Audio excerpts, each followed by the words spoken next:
Good Monday morning, Monday evening. This is the kind of show it's going to be without Knox in the studio. Pastor Toby, Chalk Knox supposed to be sitting here, the water boy. Campus preacher Keith Darrell. It's good to be with you.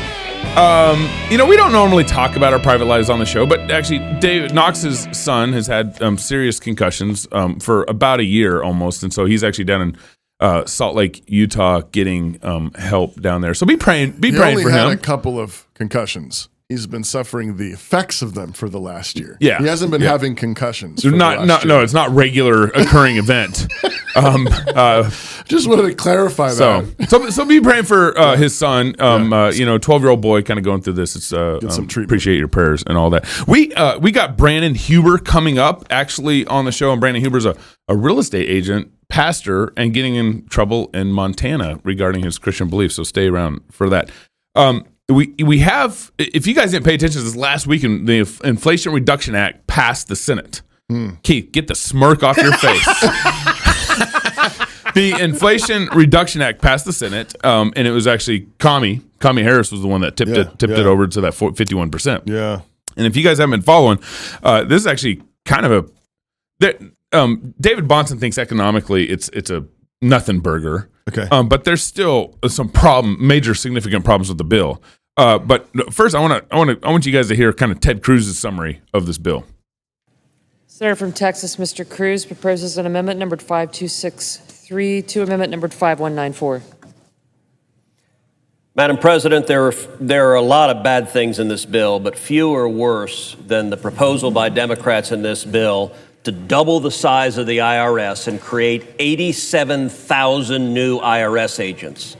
I guarantee you, citizens in every one of our states, if you ask them what do they want, they don't want 87,000 new IRS agents, and they're not being created to audit billionaires or giant corporations. They're being created to audit you.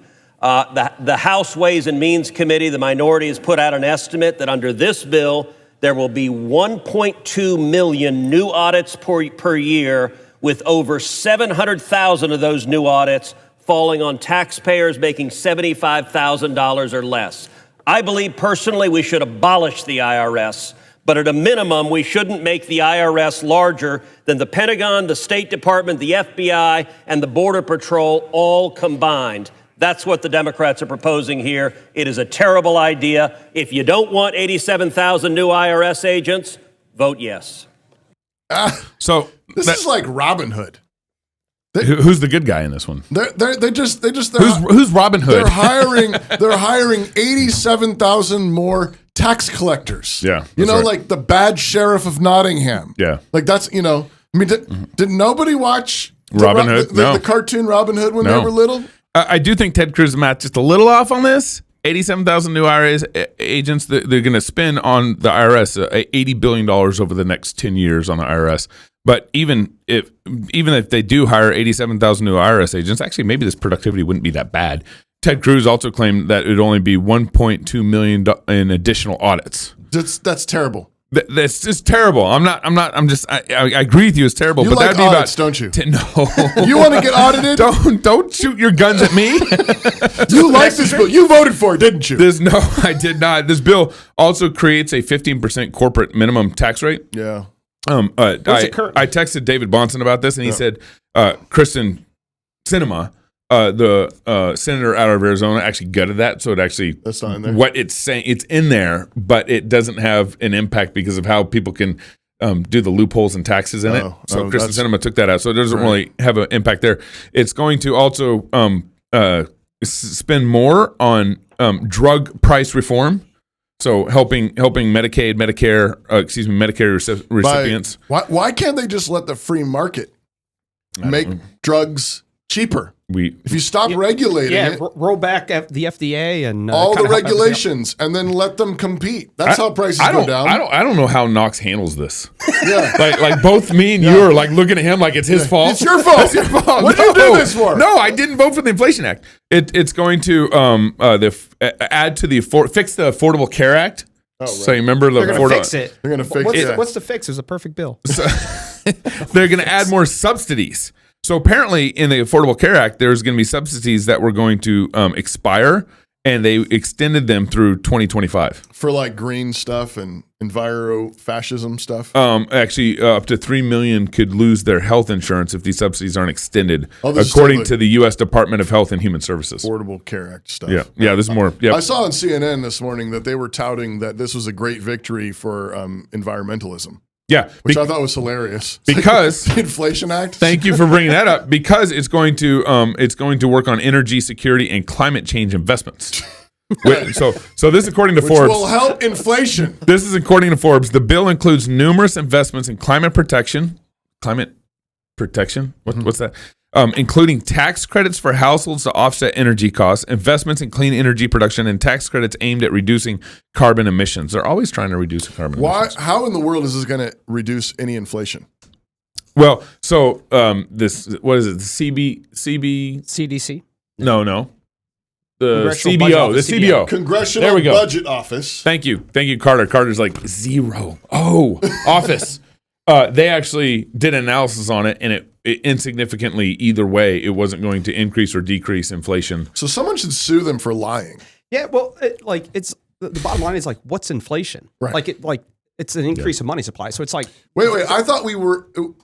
Oh no. We're not in a recession. That's right. Yeah. There is inflation. No, Yeah. we're in a transition. But Remember, we're in a yeah, transition. Right, we're not in a recession. Mm-hmm. But okay. I got it, and yeah. everything is just like a change of words. Right. Yeah, that's all you got to do is just change of definition, and Right. voila, you're Well, not in a and recession. true to Government Forum, they write Inflation Reduction Act, and it actually has nothing to do with inflation. Doesn't do anything in it. But I still don't know how they get.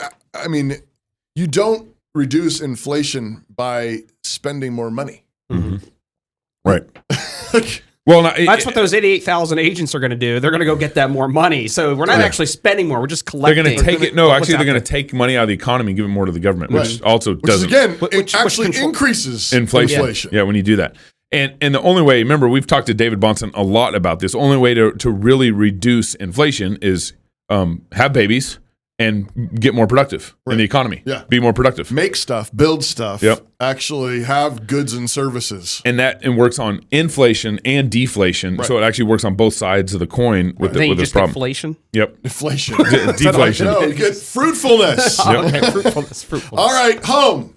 It's where you build your legacy, where traditions are started, seeds are planted, meals are shared, and the stories are told. I don't think Knox ever shakes his pen at me when he wants me to read. Home is where you prepare to go out into the world. Finding the home that's perfect for your family is a big job. Story Real Estate is Moscow's top real estate team. They give people real estate advice all over the country, actually. Family homes, investments, land, new construction, or commercial. They know real estate. If you've thought about a move to Moscow or anywhere else in the country, actually, reach out and get connected with a Story Real Estate agent. Wherever you're going, they can help guide you home. See how they did that? Look at that. That's good. clever. If somebody wrote this, they were really thinking about it. StoryRealestate.com. Our boy, Dr. J. Dr. J. Bhattacharya and Martin Koldorf and Aaron Kiriti. Jay actually introduced me to him. Okay. He's got a book coming out. Aaron does. They're suing, or actually joining a lawsuit that is suing the CDC and the Biden administration with collaborating with big tech, with social media to shut down their First Amendment rights. Yeah. I think this is actually an interesting angle. I actually hope to get maybe Mark or Jay on in the coming weeks about this.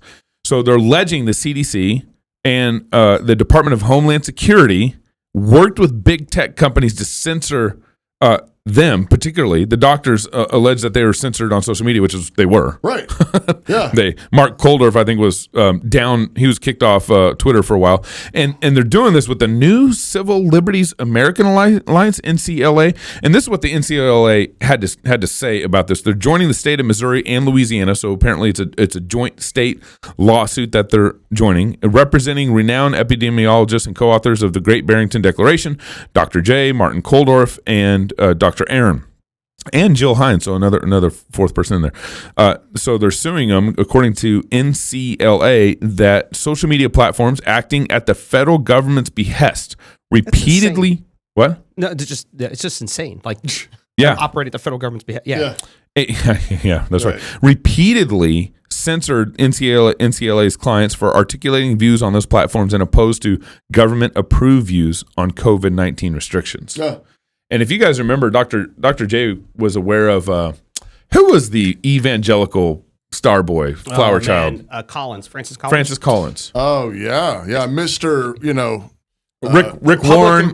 Public No. Christian in the public square. He's like the ideal Christian. Daniel in Babylon. What's it called? What's their special phrase? Something like presence. Faithful presence. Winsome presence. Faithful presence. Mr. Faithful Presence himself. Yeah. Yeah, what about him? And so you remember that there was That he oversaw FOIA. There was FOIA requests experimenting on babies that were aborted. Oh yeah, Francis Collins did that. That's right. Yeah.